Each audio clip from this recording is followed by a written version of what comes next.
When you talk about the US and Afghanistan in the same sentence, one thing comes to your mind: 9/11. But there is another aspect of this conversation and debate that is not talked about as much as it should, because what was discovered shouldn't exist in the first place. The Kandahar giant conspiracy was, is, and will be one of the most riveting controversies to ever come out of the US and Afghanistan war. Just a year after 9/11, a scary story came out from the mountains in the middle of Afghanistan. While on patrol in a remote mountain area of Kandahar in the south of Afghanistan, a group of soldiers went missing. They were tagged missing when they failed to make radio contact after some time. This was worrisome to the American military. This was a heated time when the American military was heavily engaged in fierce battles with the Taliban, so losing a squad of soldiers wasn't ideal. The military sent in a special ops unit to look into it and find the lost soldiers. After searching for a while, way up in the mountains, the special ops unit found a cave with army gear scattered all over it, but there were no signs of the lost soldiers. This was not painting a good picture. While still trying to understand the situation, they came upon something that would change their lives forever. They had never seen something like this before. What they saw was a monstrous giant standing at an astonishing 13 feet. This colossal being was adorned with fiery red hair, 6 fingers on each hand, and had a menacing set of teeth. He had a smell that made people think of death, probably because he was covered in a stench of corpses. The giant struck fear in everyone present. The soldiers pointed their guns at the giant, and the giant in retaliation took a wooden stick or a spear and threw it at a random soldier, impaling him and killing him on the spot. The soldiers opened fire, and after 30 seconds of non-stop fire, the giant was killed. From left to right, the group was armed with fully automatic M4 carbines, semi-automatic recon carbines, and shooting M107 Barrett anti-materiel weapons. This much firepower aimed at one target for even 1 second, let alone 30, would do a lot of damage. After the troops killed the giant, they loaded it onto a Chinook helicopter, which carried it to a transport plane, where no one ever saw it again. The soldiers were forced to sign an SF-312, which is basically a non-disclosure agreement so the government could keep them all quiet. But in the end, the soldiers spoke up, and that is how we know of the legend. For a long time, this story was kept under wraps. No one really knew the Kandahar story until August 13, 2016, when a YouTube personality named L.A. Marzulli posted a video about the giant story on his YouTube channel. As soon as the video was posted online, it blew up and became famous. In the video, Marzulli claimed to have interviewed one of the soldiers who was actually present and saw the whole thing, and also claimed that the government is hiding both the truth and the giant's body from the public. In August 2016, Snopes, which is a fact-checking website that fact-checks myths and rumors to see if it's real or fake, contacted the Defense Department about the Kandahar giant incident. The Department of Defense told them that they had no record or information about a Special Forces member killed by a giant in Kandahar. A Special Forces troop going missing in Afghanistan is also not mentioned in any news reports on the Department of Defense website. Of course, as with any good conspiracy, the fact that there isn't any proof doesn't mean that the story of the Kandahar giant isn't true. Some cryptid communities say that Snopes' rejection of the tale has made them believe that the government is trying to hide the truth from the public. And I see why they think so. You don't go to the government and expect them to tell you the truth. They never will.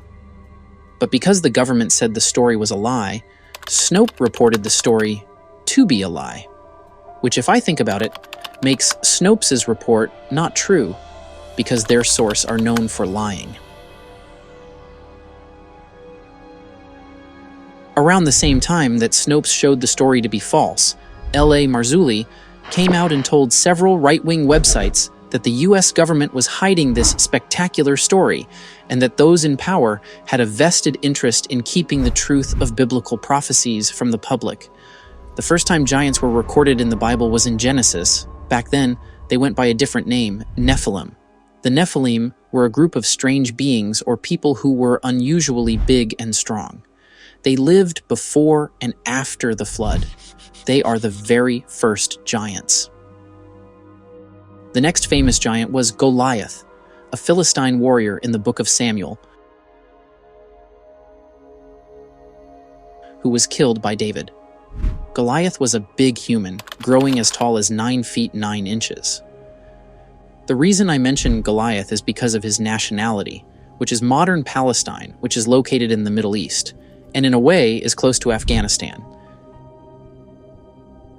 In Numbers 13, 28-33, spies were sent to spy on the Promised Land to see if they could take the land. This report was this: "The people who live there are powerful, and the cities are fortified and very large. We even saw descendants of Anak there. We seemed like grasshoppers in our own eyes, and we looked the same to them." This meant that the people they met were actually giants. The people they met were descendants of Anak or Anakim. They inhabited the land of Canaan, and these giants were descendants of, you know it, the very first giants, the Nephilim. There are also many descriptions of giants in many other religions, not just in the Bible. The story of Gilgamesh is another story of 2 giants. The ancient Sumerian legend location, if you were to trace it in today's times, is also in the Middle East. It's a whole lot of coincidence that 2 different religions with records of giants just happen to be in the Middle East, and it's the same Middle East that the soldiers also met the giant. This could also mean that the Middle East could be their home, but that's a story for another day. Now, I know some of you watching this video might say that every story of giants told was in fables and it's because of you people, that I did research to find actual giants. And that's when I stumbled upon Robert Wadlow, who was 8 feet and 11 inches tall at just 22 years old. He is known as the tallest person who ever lived, and he still kept growing up until his death. That meant that if he hadn't died, he would have reached heights of 10 feet by the time he clocked 30. Sultan Kozan is another tall person. He is a farmer from Turkey and is the tallest person in the world who is still alive. He currently holds several Guinness World Records thanks to his height of 8 feet and 2 inches. He also has the record for the biggest hand in the world at 27.5 centimeters and the second largest feet in the world at 36.5 centimeters. The reason for this height is from a rare condition known as gigantism. Gigantism was very common in the past. It is a condition that happens when a child or adolescent has high levels of growth hormone in their body, which causes them to grow very tall. But this condition is gradually being phased out because advancements in medicine have made it possible for such defects to be cured. So, I went through this long route of fable, stories, religion, and facts to prove to you that contrary to what you might say or believe, giants do exist. Their decayed bones and records prove all that. So that could mean that maybe, just maybe, the story isn't just a story, but the truth. Those soldiers saw something, and the soldier who died was named Dan, and there is a record of a soldier named Dan that died that year. Weirdly enough, he is the only Dan to have died that year. So that means Marzulli wasn't lying. The story was true. Or everything was a lie. Most videos we cover on this channel are sometimes difficult to ascertain if the story is true or not. Sometimes we go into research to find the answers, but end up with more questions. But with this story, I have to say with the utmost confidence that it was nothing more than a story, and a good one at it. One thing that caught my attention, and that I really have a problem with, is that the story only has one source, just the one soldier who happened to be there, no one else. If this story was true, there would be more than one report from someone who saw it happen. There were too many people involved with moving the body. We have the soldiers at the event, the pilots who flew the body, the forensics experts who tested it, and even civilians who would have seen a chopper fly something big. There would be something. For example, during the Chernobyl accident, The government tried everything in its power to keep it under wraps, but it failed woefully. Too many people were involved. That the truth and the whole of it came out, as the Soviets were lying to their people, saying nothing happened. Sweden was telling the truth to the whole world that something bad had happened.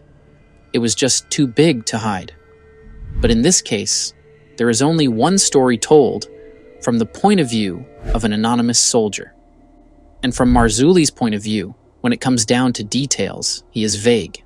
At first, he said that he interviewed the unnamed man at an undisclosed location on an unknown date.